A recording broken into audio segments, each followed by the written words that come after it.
Ora sí, xente de Rianxo, tíos, avós, e o que siga, xa, que sempre estamos emocionando. Como alguien de fuera te la cargas. En 3 meses lleviste xente de Rianxo. La Sevilla García, como sabes aquí, encuentras a Sevilla García, pero tú, ya, la primera vez. A fueguísimo.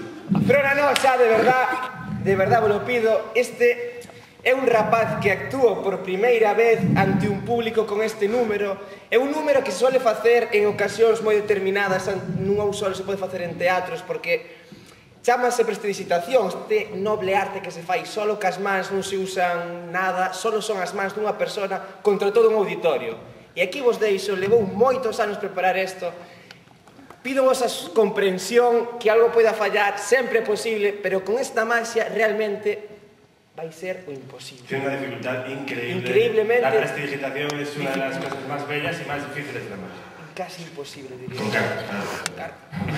Imagínate hacer prestigitación con una cárcel, la peña lo flipa. Uf, eso sería durísimo, sería durísimo. Con la lava en la mano.